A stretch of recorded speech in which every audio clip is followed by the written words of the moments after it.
ओम शांति। आज की वीडियो में आपका बहुत बहुत स्वागत है। और आज कल बाबा मिलन था और आज मंडे है।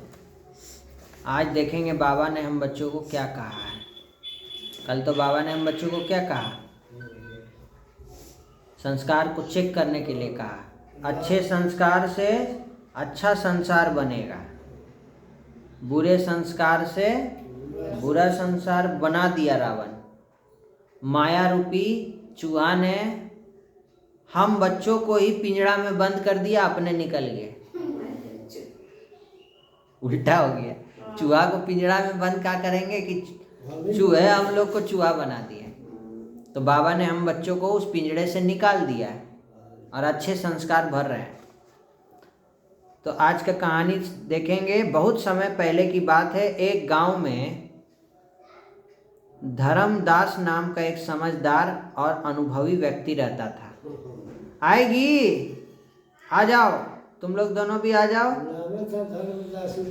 गांव के लोग उसे नाम से ही जानते थे, धर्मदास। उसके अनुभव और विवेक के कारण हर कोई व्यक्ति उसकी बात को मानता था। झगड़ा हो या पारिवारिक विवाद, फसल की चिंता हो या बच्चों का भविष्य, उसकी चौपाल पर आकर मन हल्का कर लेते थे। मैंने उसी को बुलाता था सब गांव में कि चलिए ना, थोड़ा तबीयत खराब हो गया, चलिए ना, मेरा बच्चा का एग्जाम है, बड़ी टेंशन में है, चलिए ना, मेरा फसल का चिंता हो रहा है, हमको थोड़ा कुछ गाइड कर दीजिए। जब भी कुछ होता तो उसी को याद करता। किसको? उसका नाम क्या था? दिन भर लोगों की परेशानियां सुनते सुनते धर्मराज थक चुका था। अब वह शेष जीवन शांति से अपने खेतों और प्रभु स्मरण में बिताना चाहता था। एक दिन उसने गांव वालों से कहा कि आज मैं आप सबकी बातें सुनूंगा, लेकिन आज के बाद मैं किसी की समस्या नहीं सुन पाऊंगा, बस लास्ट आज है भर। सुनते ही लोग बेचैन उठे। सबको लगा कि आज नहीं बोले तो फिर अवसर नहीं मिलेगा। कोई बोलने ही वाला था कि दूसरा बीच में बोल पड़ता। कुछ ही देर में पूरी चौपाल हाट बाजार जैसी हो गई। पूरा भीड़ लग गया कि आज लास्ट है भाई। हर व्यक्ति अपनी समस्या को सबसे बड़ी साबित करने लगा कि हमको बताइए, मेरा बहुत बड़ा समस्या है, हमको मदद करिए।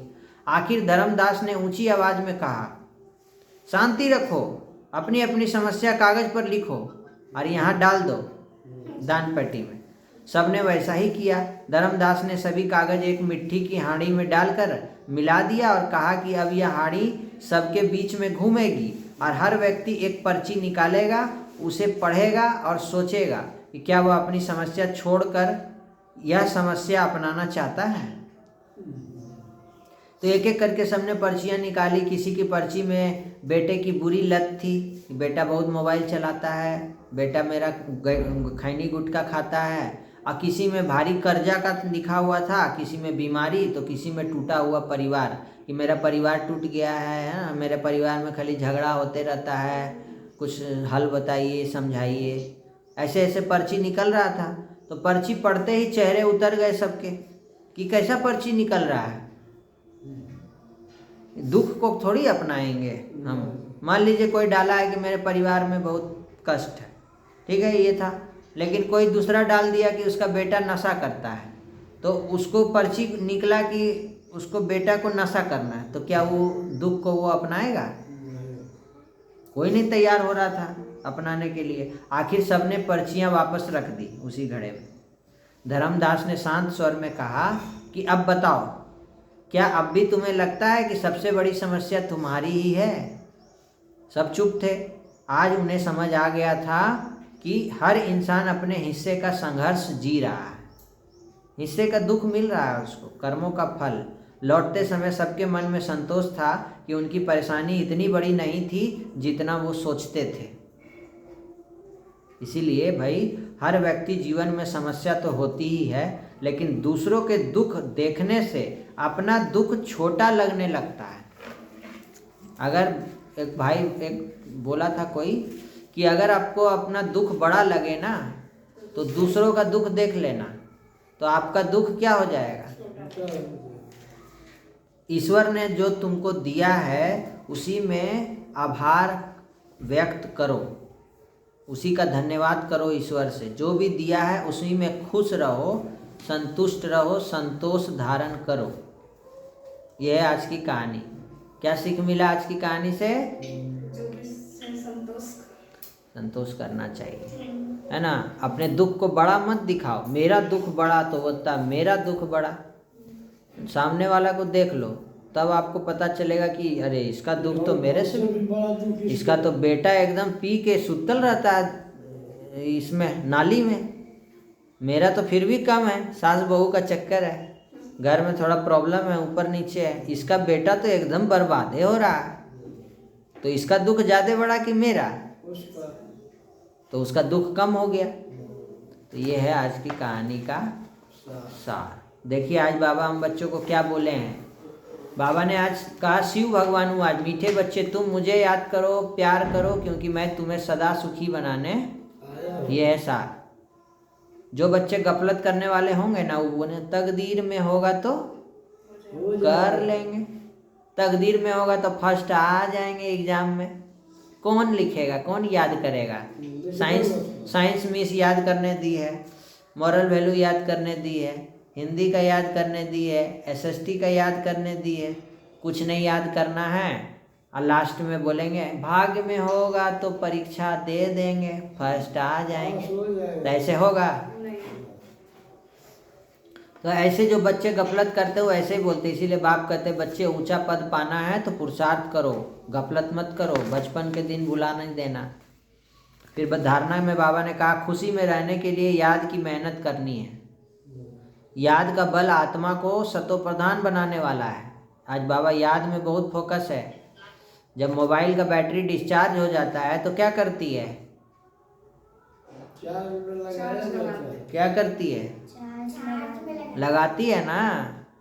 तो प्यार से एक बाप को याद करेंगे तो हम लोग का भी बैटरी क्या होगा? तो उच्च मर्तबा पाने के लिए क्या करो? पढ़ाई पर पूरा पूरा ध्यान देना, मुरली क्लास मिस नहीं होना चाहिए।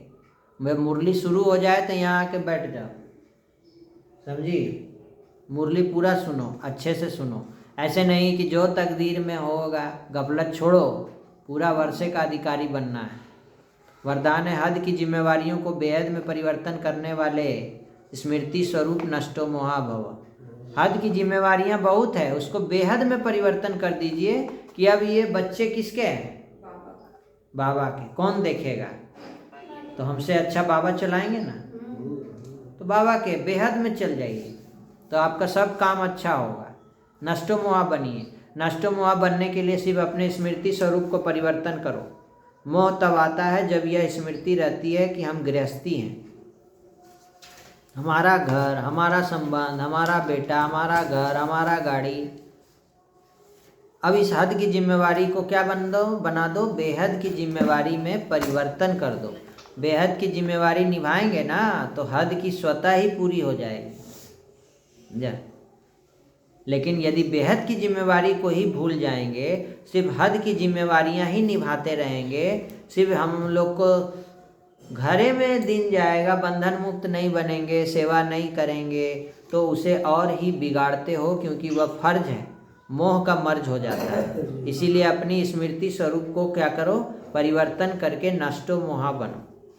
घर में भी करो, नष्टो मोहा बन के सब सेवा करो, और सेंटर का भी सेवा, ये भी रिस्पॉन्सिबिलिटी है, इसको भी उठाओ। सेंटर में भी तन मन धन से सेवा करो, जैसे अपने घर में भी तन मन धन से करते हैं ना।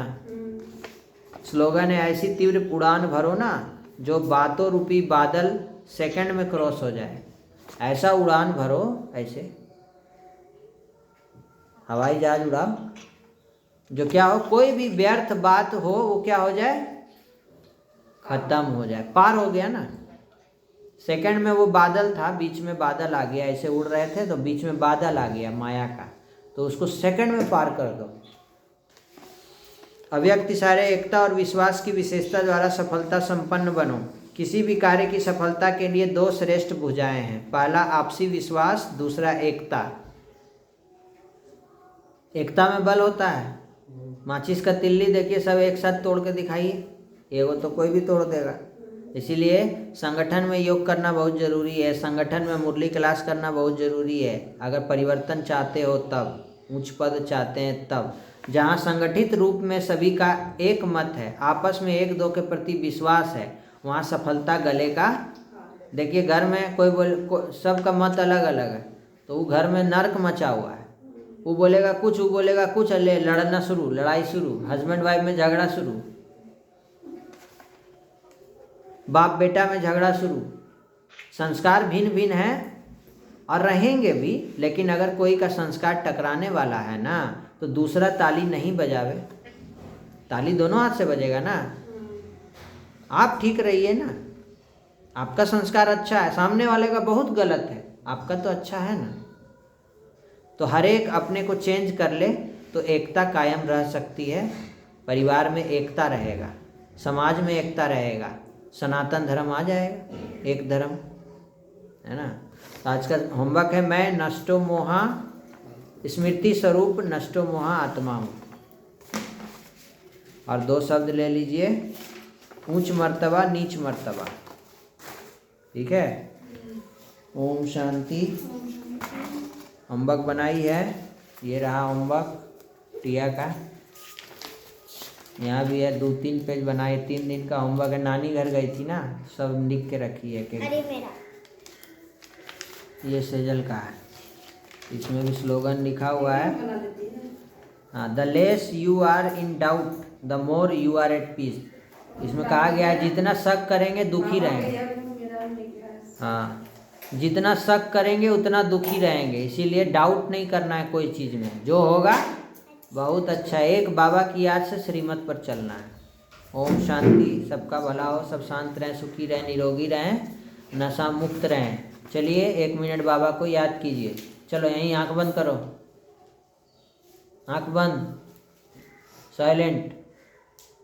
देखो भ्रकुटी के बीच आत्मा सितारा चमक रहा है। Twinkle twinkle little star shining on the head, forehead. मैं आत्मा एकदम शांत हूँ, कर्मेंद्रियाँ बिल्कुल शांत है। बाबा की किरणें मुझ आत्मा पर पड़ रही है, बैटरी चार्ज हो रहा है।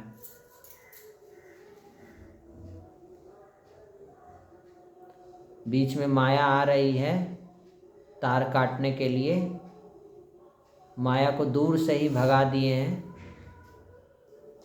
और अपने मन बुद्धि से बाबा से कनेक्ट है, मन को बाबा में लगाए हैं, मनमना भव। बाबा की याद से मैं आत्मा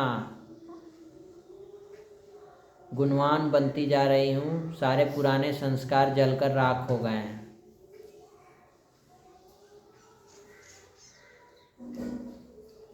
मैं एक अच्छा इंसान बनता जा रहा हूँ। नर से श्री नारायण, नारी से श्री लक्ष्मी बनता जा रहा हूँ। ये दुनिया स्वर्ग बनती जा रही है, घर घर स्वर्ग बनता जा रहा है। ओम शांति।